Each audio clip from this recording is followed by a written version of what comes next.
कौन सी हो गई थी अपनी डेमोटैक्टिक मेंज हो गई थी? कौन सी मेंज हो गई थी? डेमोटैक्टिक। अपनी नेक्स्ट है सार्कोप्टीज।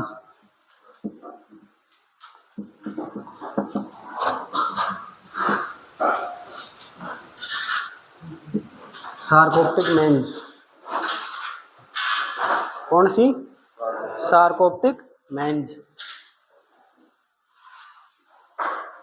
तो सार्कोप्टिक मेंज किसका उदाहरण है? बैरोइंग का। बैरोइंग मेंज क्या होती है?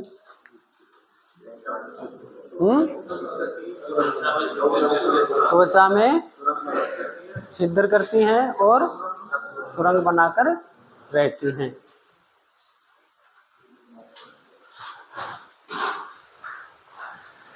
उपनामों की बात करें अपन,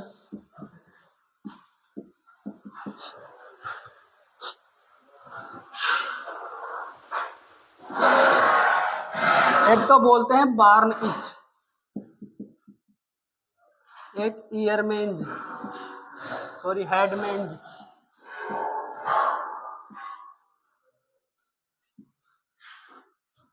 बार्न इच,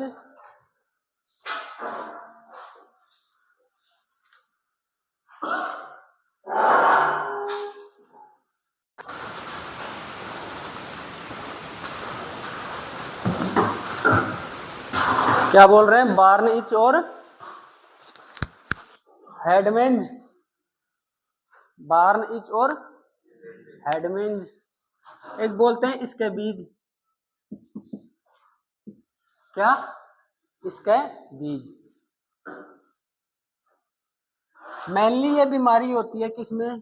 बेड में और सुअर में। किसमें होगी? भेड़ में और सुअर में। और ये एक तरीके की जूनोटिक डिजीज है। जूनोटिक मतलब जानवरों से किसमें फैलेगी? मनुष्य में। मनुष्य में इसको एक नाम बोला जाता है डेयरीमैन इच।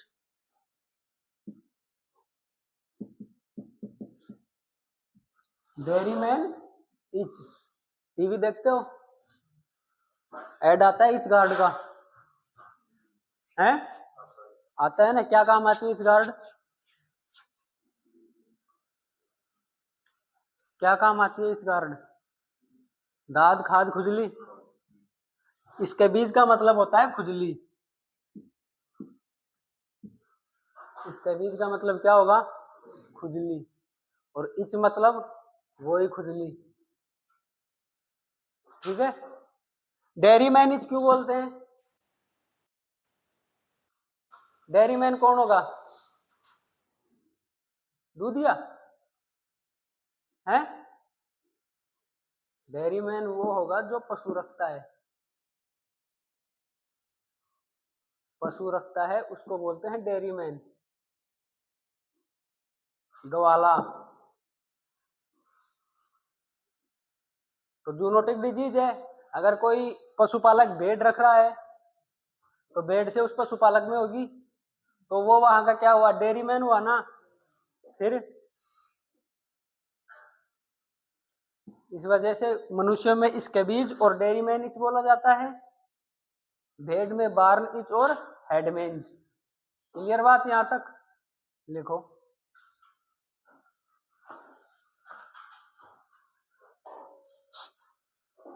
एडिंग लगाओ सार्कोप्टिक मेंज। सार्कोप्टिक मेंज।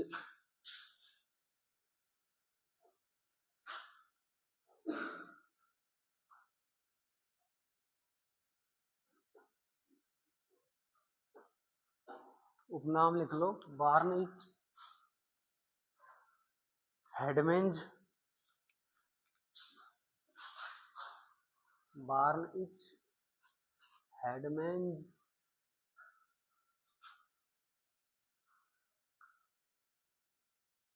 स्कैबीज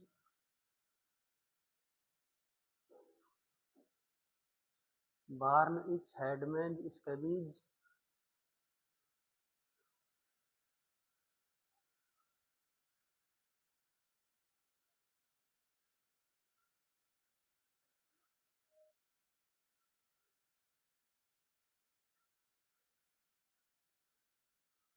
लिख लिया।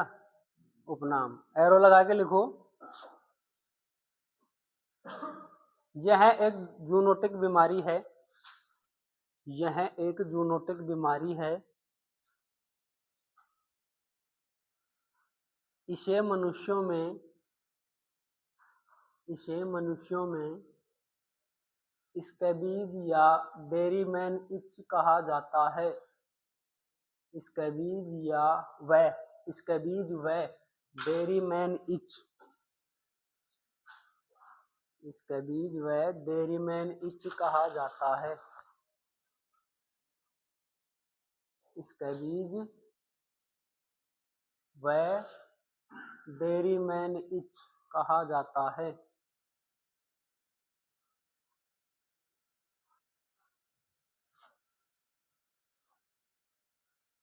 यह बीमारी मुख्यतः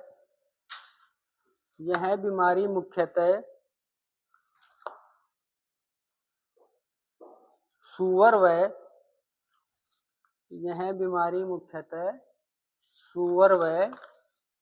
किसमें होगी? भेड़ में होती है। यह बीमारी मुख्यतः सूअर व भेड़ में होती है।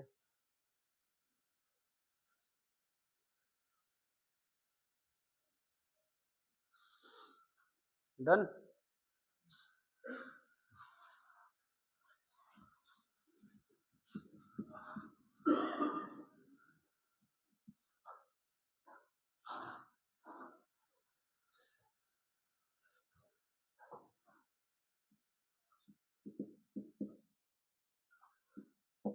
ईटियोलॉजी की बात करें अपन, ईटियोलॉजी में मेनली सार्कोप्टिज, स्कैबी किस में हो रही थी? ये सुअर में और भेड़ में। अब प्रजाति तो वही रहेगी मेन की, सार्कोप्टिज स्कैबी। भेड़ में हो रही है तो क्या लगाएंगे? ओविस। तो ये क्या हो गई? भेड़। और अगर सुअर में हो रही है तो क्या लगाएंगे? सुइस। लेकिन इसमें सुइस ना लग के लगता है वार सुइस। क्या लगता है? वार सुइस। सार्कोप्टिक स्कैबीज ओविस तो किसमें? भेड़ में। और सार्कोप्टिक स्कैबी वार सुइस किसमें? सुअर में। क्लियर बात यहां तक? बात करें लक्षणों की। अब एक बात बताना, जब भी किसी चीज से एलर्जिक रिएक्शन होती है या बॉडी के किसी भी पार्ट पर खुजली चलती है तो स्किन कैसी हो जाती है? वहां की लाल होती है ना। क्या होती है? लाल। और एलर्जिक वाली कंडीशन में खुजली धीरे धीरे बढ़ती है या कम होती जाती है? बढ़ती है या कम होती है खुजली? बढ़ती है ना। तो सबसे पहले जहां भी प्रभावित होगा ना, जो भी त्वचा का हिस्सा प्रभावित होगा, स्किन का कोई भी हिस्सा प्रभावित होगा, वो कैसा हो जाएगा? लाल। लाल होकर वहां क्या निकल आएंगे? छोटे छोटे दाने।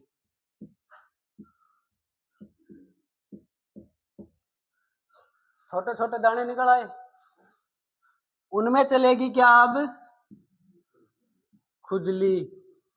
और धीरे धीरे खुजली क्या होगी? बढ़ेगी या कम होगी? बढ़ेगी। और खुजली बढ़ेगी तो जानवर बेचैन होगा क्या? या जानवर को सुकून मिलेगा? बेचैन होगा। तो खुजली से निजात पाने के लिए जानवर क्या करेगा? क्या करेगा? जरूरी थोड़ी है दीवार के ही रगड़े, पेड़ पौधे भी तो है ना। तो खुजली से निजात पाने के लिए जानवर क्या करेगा? अपने शरीर को किसी भी चीज से क्या करेगा? रगड़ेगा। और अगर किसी भी चीज से रगड़ेगा तो वहां की स्किन हटेगी या वैसी की वैसी रहेगी? हटेगी। स्किन क्या हो जाएगी? हट जाएगी। उसके बाद क्या होगा? उसके बाद स्किन पर क्या पड़ जाएगी? स्किन पर क्या पड़ जाएगी?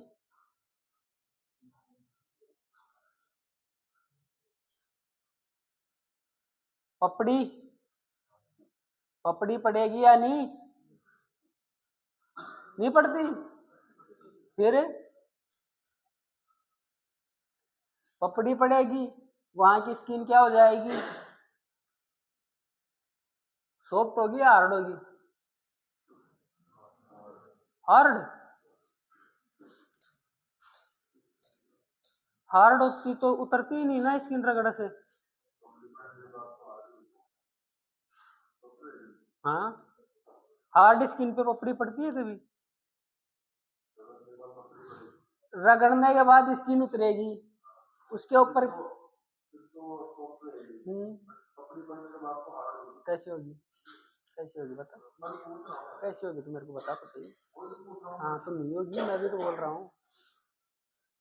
स्किन क्या होगी? पपड़ी पड़ेगी ना, तो स्किन क्या होगी? झुर्रियां पड़ेंगी स्किन पे। झुर्रियां तो पड़ती है पपड़ी पड़ने के बाद। कल वाली बात, फिर वो कल वाली बात है। स्किन क्या हो जाएगी? सॉफ्ट। और स्किन पर क्या पड़ जाएंगी? झुर्रियां। स्किन पर क्या पड़ जाएंगी? झुर्रियां। क्लियर बात यहाँ तक? अब किन किन जानवरों में हो रही थी? सूअर में और भेड़ में। और मेनली जहां की स्किन प्रभावित होगी, मतलब कौन सा बॉडी पार्ट होगा जहां की स्किन प्रभावित होगी? भेड़ और सूअर दोनों में चेहरे पर क्या होगा? सबसे ज्यादा प्रभाव होगा। किस पे होगा? चेहरे पर। चेहरे पर क्या होगा? सबसे ज्यादा प्रभाव। तो सूअर के चेहरे को क्या बोलते हैं? सूअर के चेहरे को क्या बोलते हैं? सूअर के चेहरे को बोलते हैं ट्रंक। थूथन आता है ना, सनोट। अरे सूअर तो देखा होगा। सनोट का मतलब क्या होता है?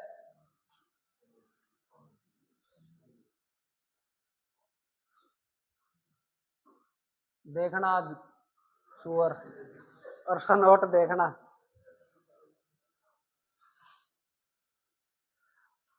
मतलब मेनली सूअर के चेहरे को बोला जाता है ट्रंक। ट्रंक बोला जाता है सूअर के चेहरे को। और सूअर का जो थूथन वाला एरिया है ना, वो ज्यादा प्रभावित होगा। और भेड़ में चेहरा पूरा, भेड़ में पूरा चेहरा, और सूअर में थूथन वाला एरिया। ठीक है। जहां खुजली होगी वहां से बाल गायब होंगे या नहीं होंगे? होंगे या नहीं होंगे? होंगे। तो क्या क्या लक्षण बताए? सबसे पहले तो प्रभावित एरिया की त्वचा कैसी हो जाएगी? लाल। खुजली चलेगी और धीरे धीरे खुजली बढ़ती जाएगी। जानवर खुजली से राहत पाने के लिए क्या करेगा? अपने शरीर को किसी जगह से रगड़ेगा। रगड़ेगा तो वहां की त्वचा क्या होगी? हट जाएगी। त्वचा हट जाएगी। इस त्वचा का हटना प्रोसेस होता है ना, उसको बोलते हैं एक्सक्रिएशन। त्वचा क्या होगी? हट जाएगी। धीरे धीरे उस जगह क्या बाल गायब हो जाएंगे, पपड़ी बनेगी, त्वचा क्या होगी? थिक हो जाएगी। त्वचा क्या होगी? थिक। और झुर्रियां पड़ जाएंगी। सूअर और भेड़ में ज्यादा प्रभावित हिस्सा कौन सा होता है? चेहरा। सूअर और भेड़ में ज्यादा प्रभावित हिस्सा चेहरा। क्लियर बात? लिखो। हिंदी में लिखो इनको।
तू यार बीबीएससी करने की सोच रहा है इसके बाद, और तेरे को अभी से हिंदी की जरूरत है? हैं गौतम?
लिख लिया? लक्षण लगा के लिखो।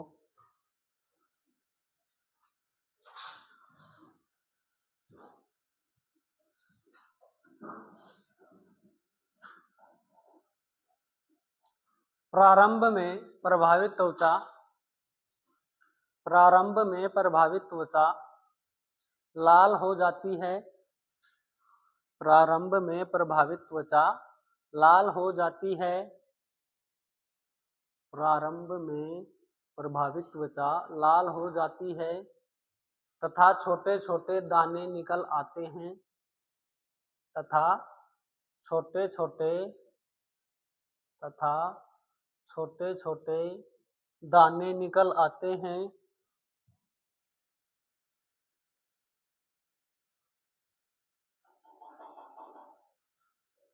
प्रभावित,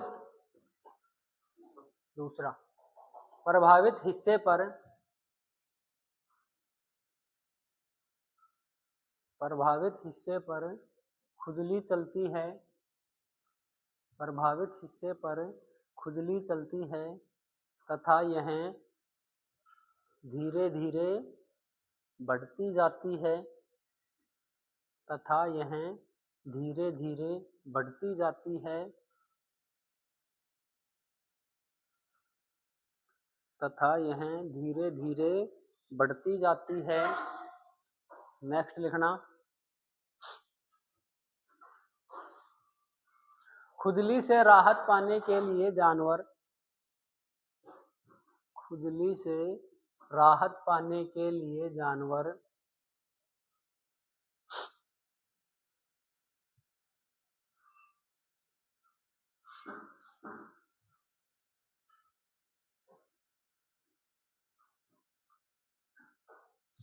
अपनी त्वचा को रगड़ता है।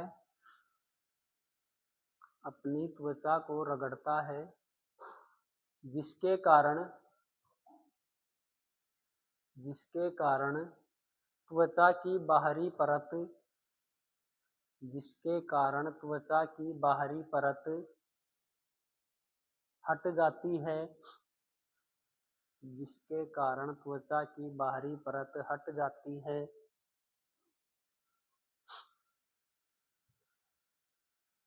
अगला लिखना, त्वचा के प्रभावित हिस्से से त्वचा के प्रभावित हिस्से से बाल कम होने लग जाते हैं। बाल कम होने लग जाते हैं, हेयर लॉस। बाल कम होने लग जाते हैं। पपड़ी बनने लगती है। पपड़ी बनने लगती है।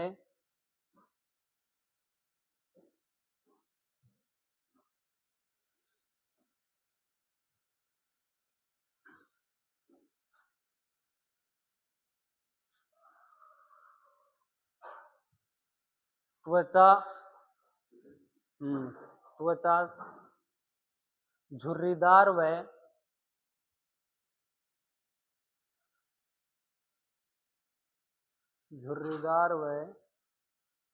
मोटी हो जाती है। मोटी हो जाती है। अगला लिखना, सुअर व भेड़ में सुअर व भेड़ में सुअर व भेड़ में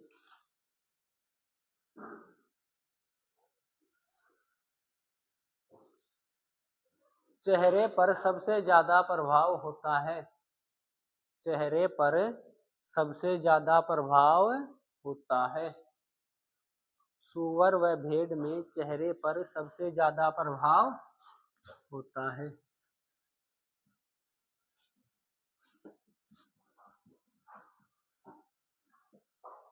समझ में आया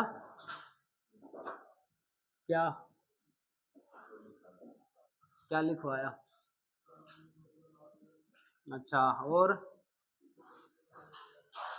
छोटे छोटे दाने बन जाएंगे, स्किन पर खुजली होगी, खुजली धीरे धीरे बढ़ती जाएगी। जानवर खुजली से निजात पाने के लिए क्या करेगा? रगड़ेगा, तो वहां की त्वचा की ऊपरी लेयर क्या होगी? हट जाएगी। उसके बाद क्या होगा? बाल कम, पपड़ी बन जाएगी, झुर्रियां पड़ेंगी और त्वचा कैसी हो जाएगी? थिक। त्वचा क्या हो जाएगी? मोटी। और सुअर और चेहरे में सबसे ज्यादा प्रभाव कहाँ देखने को मिले? सुअर और भेड़ में सबसे ज्यादा प्रभाव कहाँ देखने को मिलेगा? चेहरे पर। क्लियर बात? बात करते हैं ट्रीटमेंट की। कौन सा? आइवरमेक्टिन। डोज रेट 0.2 ml या मिलीग्राम पर केजी बॉडी वेट। एक बार दोगे, कितनी बार दोगे? एक बार दोगे या कब दोगे? दिन में एक बार नहीं, सप्ते में भी एक बार नहीं, 2 सप्ताह में एक बार। 2 सप्ताह में एक बार।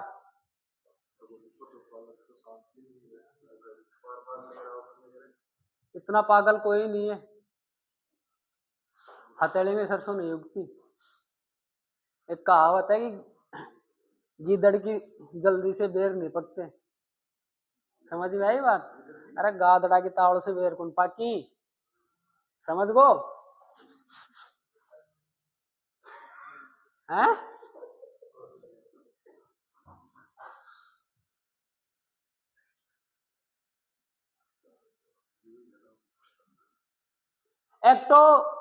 एक्टोपैरासाइट में तो लगभग आइवरमेक्टिन ही दिया जाता है। और एंडोपैरासाइट में किन किन के खिलाफ काम करता है ये?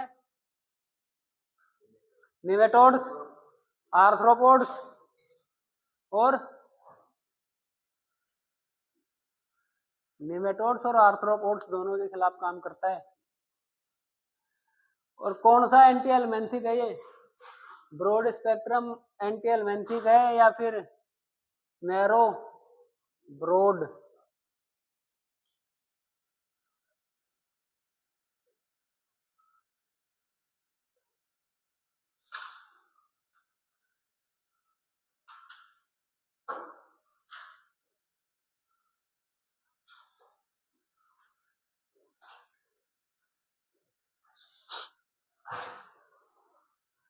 तो मिलते हैं नेक्स्ट वीडियो में, तब तक के लिए क्या हो गया? खड़ो है।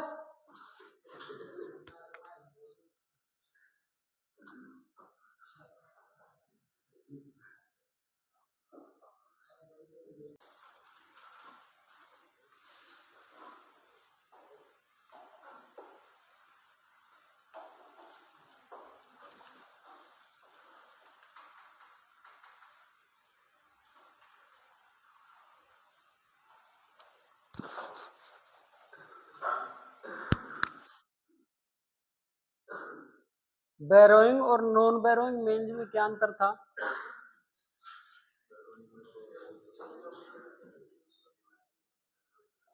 कहाँ बनाती है सुरंग? जमीन में, त्वचा में। और नॉन बैरोइंग कहाँ रहती है? त्वचा के ऊपर रहती है, छिद्र नहीं बनाती। तो अभी तक दो बीमारियां पड़ी थी, डेमोडेक्टिक और सार्कोप्टिक। कौन सी मेंज के उदाहरण है ये? बैरोइंग के ही है।